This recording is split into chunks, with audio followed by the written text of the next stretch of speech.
बिस्मिल्लाहिर्रहमानिर्रहीम। अज़ीज़ान ग्रामी, इस साल लॉकडाउन में जहाँ और मसाइल हमारे सामने आए हैं, वहाँ एक आम मसला नमाज ईद उल फित्र का भी है। लोग तज़ब्ज़ुब का शिकार हैं, बहुत से लोग, कि वो नमाज ईद उल फित्र कैसे पढ़ें, जबकि लॉकडाउन की वजह से मस्जिदों में पढ़ने की इजाज़त नहीं है और जो जामा मस्जिद है या ईदगाह है वहाँ भी पढ़ने की इजाज़त नहीं है और हमको उनको फॉलो करना है।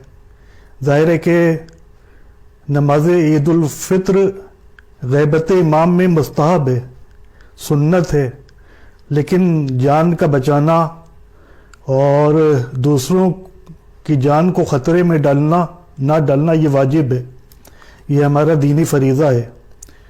लिहाजा इस्लामी शरीयत ने और फ़िक़्ह जाफ़री ने बहुत ही आसान कर दिया है हर मसले को। तो वही मैं आपके सामने पेश करना चाहता हूँ कि नमाज ईद उल फित्र जो है वो मुस्तहब है और ये नमाज जो है ये हम बेहतर तो ये है कि जमात के साथ पढ़ें, लेकिन अगर जमात किसी वजह से ना हो सके या हम शरीक ना हो सकें तो फिर हमको हुक्म है कि हम फुरादा भी ये नमाज़ पढ़ सकते हैं।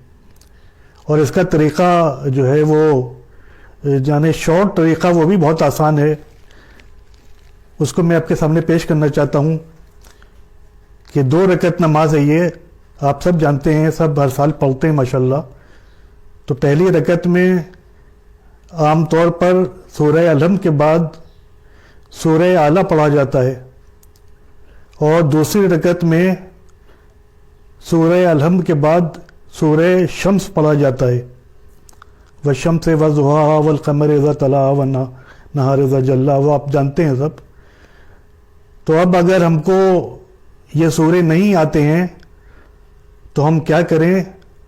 तो ये सूरा जो है, दोनों सूरा ये पढ़ना एक एक रकत में वाजिब नहीं है बल्कि मुस्तहब है, यानी रिकमेंडेड है। तो अगर हमको ये सूरे नहीं आते, सूरह शम्स नहीं आता, सूरह आला नहीं आता, तो फिर हम कोई भी सूरह पढ़ सकते हैं। सूरह इन्ना अंज़लना पढ़ सकते हैं, सूरह कुल हुवल्लाह पढ़ सकते हैं, सूरह इन्ना आतेना पढ़ सकते हैं, कोई भी सूरह जो हमको याद है वो हम पढ़ सकते हैं। और उसके बाद एक मसला आता है खुनूत का।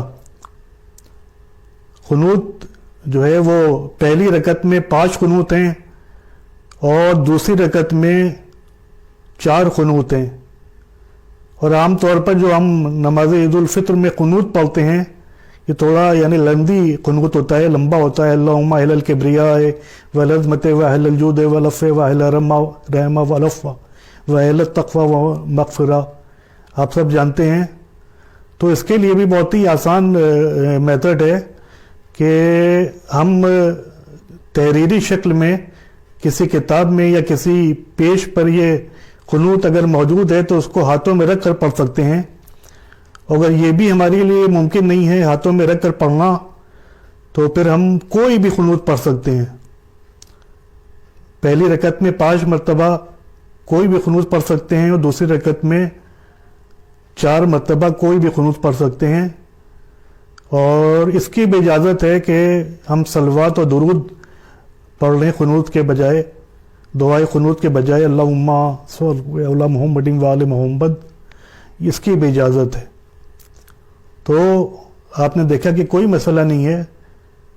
पहली रकत में सूरह आला के बदले कोई भी सूरह पढ़ सकते हैं, दूसरी रकत में सूरह अलहम के बाद सूरह शम्स के बदले कोई भी सूरह पढ़ सकते हैं। और खुनूत में मुस्तहब और अफजल तो ये है कि वही खुनूत पढ़ें कि जो मासूमीन से हम तक पहुंचा है, लेकिन वो मुस्तहब है, वो रिकमेंडेड है, कोई वाजिब नहीं है। तो अगर हमको वो खुनूत नहीं आता तो हम कोई भी खुनूत अदा कर सकते हैं।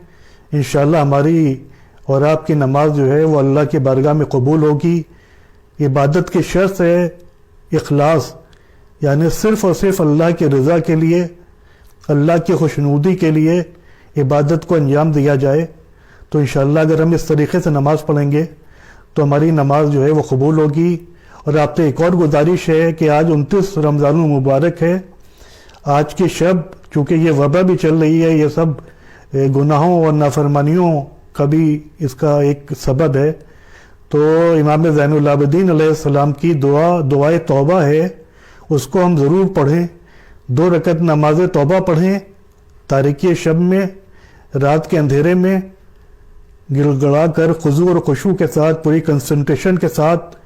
اور اس کے بعد امام زین العابدین نے جو دعائے توبہ بتائی ہے وہ ظاہر ہے کہ مختصر دعا ہے, کوئی بہت طویل دعا نہیں ہے, اس کو ضرور پڑھیں اور اس کا ترجمہ بھی پڑھیں.